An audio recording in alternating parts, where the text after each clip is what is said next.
लोग भरोसे कौन के बैठ रहे अरगाए, ऐसी ही जीरा जम लुटे जस मटिया लुटे कसाए।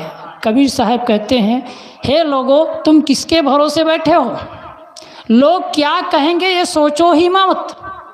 हर आदमी यही सोचता है, लोग क्या कहेंगे, लोग क्या कहेंगे। एक छोटी सी कहानी है, आप लोग सुने होंगे। एक आदमी था, अपने बाप और बेटे दोनों जो है पैदल जा रहे थे। उसके साथ में एक गधा भी रहा, गधा पाला था।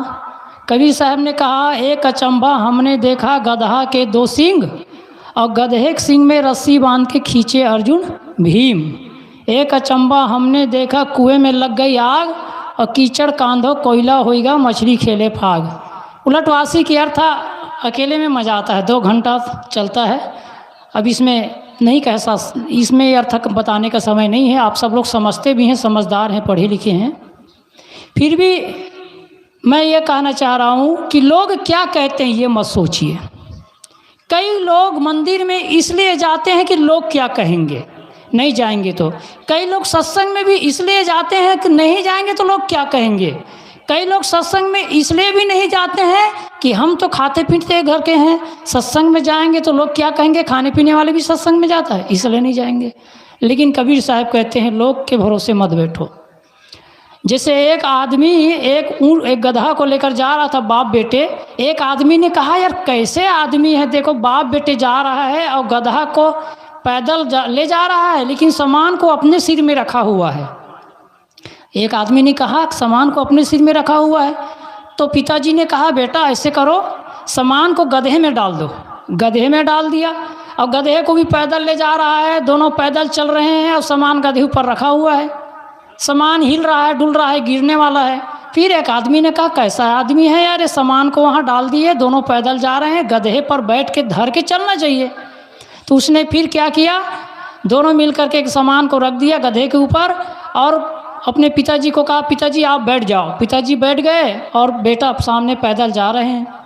एक आदमी ने फिर कहा कि भाई कैसा आदमी है, बाप जो है वनवास, बाप को जाना चाहिए, नहीं बेटा को जाना चाहिए, लेकिन यहाँ पर जो है बेटा पैदल चल रहा है और पिताजी उसमें बैठे हुए हैं गधे में, तो क्या करना चाहिए। कहे पिताजी को गधे में बैठना चाहिए। फिर पिताजी उतर गए, पिताजी बैठे, पिताजी फिर लड़के, ऐसे करते करते बहुत समय हो गया।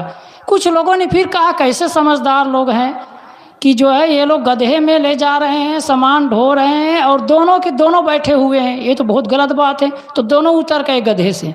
फिर अंतिम में यही बात आई कि दोनों ने क्या किया, दोनों ने रस्सी को बांधा, रस्सी से दोनों पैर को बांधा, गधे का चारों पैर को आगे पीछे को, और दोनों ऐसे खींचते हुए ले जा रहे थे। जब खींचते हुए ले जा रहे थे तो गधे को छटपटाहट हुई और उसने इतना ऐसे छटपटाया कि दोनों को नदी में गिरा दिया और खुद तो तैर करके पार हो गया। तो ये लोग भरोसे कौन के, लोग क्या कहते हैं ये ना सोचें। आप लोग तो बहुत अच्छे हैं, छत्तीसगढ़ की परंपरा, इसलिए मैं कहता हूँ कि यहाँ संस्कृति है। आपके पास कोठी हो, बंगला हो, कार हो ना हो, कोठी हो, बंगला हो, कार हो या ना हो, लेकिन आपके पास संस्कार हो, ये सबसे बड़ी बात है। और आपके पास ये चीज़ है तो बड़ी अच्छी चीज़ है। इसलिए मैं इतना ही कहना चाहता हूँ कि हम सबके जीवन में जो संस्कार आज है ये बना रहे। लोग क्या कहेंगे कभी सोचो मत।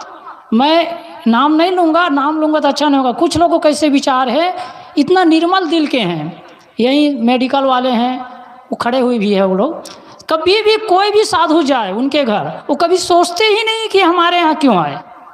कुत्ता को भी मैंने देखा, कुत्ता जो नाली में गिर गया था, कुत्ता 4-5 कुत्ते इतने तकलीफ में थे, नाली में गिर गया था, गंदगी में, टट्टी वाली नाली है उसमें, उसको उठा करके उसको नहला कर धुला कर उसमें दवाई किया। ये हरे दिल की बात। और मैं हर बार की बात ना हो वो बात नहीं होती, और जो दिन ना हो वो रात नहीं होती। ये तो मिलते हैं अक्सर ज़माने में जोश होती है, पर अपने आप से मुलाकात नहीं होती, अपने आप से मुलाकात नहीं होती। तो इसलिए दिल की बात जब हम सुनने लगेंगे तो तो हम जो है हर प्राणी पर दया करेंगे और अपने जीवन को लोग क्या कहेंगे ये नहीं सोचेंगे, प्राणी को क्या हो रहा है ये सोचेंगे। और जिस दिन प्राणी को तकलीफ हो रही है ये सोचेंगे ना, उस दिन हम माँ बाप की भी सेवा करेंगे, बाल बच्चे की भी सेवा करेंगे, दादा दादी की भी सेवा करेंगे, पास पड़ोस गरीब अमीर सबकी सेवा करेंगे, साधु संतों की सेवा करेंगे। और आप लोग तो अच्छे है हो, छत्तीसगढ़ के लोग हो, काबर में जाना था, ज़्यादा नहीं कहूँ, मोर अपना वाणी लिही कर विराम दूँ। मैं इतना निवेदन करूँ, धूप है दीप है चंदन है, धूप है दीप है चंदन है, ऐसी ही आप लोग सत्संग में आते रहें, ये मेरा हार्दिक अभिनंदन है, मेरा हार्दिक अभिनंदन है, मेरा हार्दिक अभिनंदन है। मैं यही अभिनंदन करूंगा कि आप लोग हर समय सत्संग में आते रहें। नए साल तो जाते हैं आते हैं, और नए साल तो वैसे लंबी कहानी नहीं कहने के समय है। मैं इतना कहूँगा कि जैसे लोग क्या कहेंगे ये बात कभी नहीं सोचेंगे, और लोग कहेंगे क्या ये यदि हम सोचेंगे ना तो हम कुछ भी नहीं कर पाएंगे। दो आदमी बैठे थे, तो एक ने कहा यार देखो मैं जो है भैंस खरीद रहा हूँ, दोनों मित्र थे। एक ने कहा नहीं तू भैंस मत खरीद, कहा क्योंकि मेरी खेत है, मेरी खेत में भैंस जाएगी तो भैंस क्या करेगी, खेत को खा जाएगी। तो उसने कहा नहीं यार मैं भैंस खरीदूंगा। उसने कहा नहीं मेरी खेत है। तो कहा कि मैं देखता हूँ तुम जो है खेत कैसे खरीदते हो। उसने कहा मैं देखता हूँ तुम भैंस कैसे खरीदते हो।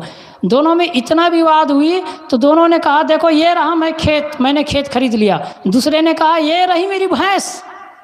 उसने कहा मेरी भैंस घुस गई, क्या करना है कर लो। उसने उसकी उंगली तोड़ दिया। दोनों के लिए केस हुआ। केस होने के बाद अदालत में पहुँचे, तब जज ने जजमेंट लेते हुए कहा भाई बताओ तुम लोगों का क्या परेशानी है। तो मैंने कहा अपने साथी को कि भैया आप खेत मत खरीदो, लेकिन उसने जबरन खेत खरीदा। तो इसने कहा जज मैंने कहा मेरे मित्र को तुम भैंस मत खरीदो, इसने जबरन भैंस खरीद लिया और गई भैंस पानी में। एक आदमी फिल्म बना रहा था, कहा मेरे पास एक आदमी की कमी है, सिर्फ है एक हीरोइन के, तुम हीरोइन के रोल करोगी क्या। तो उसकी पत्नी ने कहा जरूर करूंगी, क्या करना पड़ेगा। कहा धीरे धीरे पानी में जाना पड़ेगा और धीरे धीरे पानी से आना पड़ेगा। कहा फिल्म का नाम क्या रहेगा। कहा गई भैंस पानी में। तो कहा इस तरह से भैंस ना खरीदो, भैंस खरीदो तो भैंस पानी में जाएगी। तो अंतिम में उसकी बात यही रही कि उसने दोनों में लड़ाई हुई। तो जज ने पूछा भाई तुम्हारी भैंस कहाँ है, तुम्हारे खेत कहाँ है। तो उसने कहा इसे लकीर मारते हुए ये रही मेरी खेत। दूसरे ने कहा ये रही मेरी भैंस। वहीं पर जज ने कहा ये तुम्हारी भैंस, ये तुम्हारी खेत, तो ये रही मेरी अदालत। तो उसने अदालत में ही वो जज के उंगली को तोड़ दिया। तो कहा भाई ये कैसा।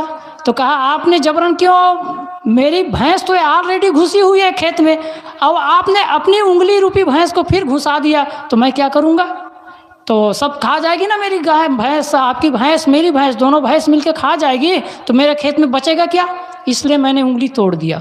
तो कहने का तात्पर्य न किसी ने खेत खरीदा है न किसी ने भैंस खरीदा है, बस आपस की लड़ाई है। लोग क्या कहेंगे यही लड़ाई है। मैं तो कहता हूँ होंठों की शोभा लिपस्टिक से नहीं मीठी जुबान से है, और चेहरे की शोभा पॉन्स पाउडर से नहीं मीठी मुस्कान से है, मीठी मुस्कान से है। ऐसी मीठी मुस्कान बनी रहे और आप लोग अपने जीवन को अच्छा बनाएं।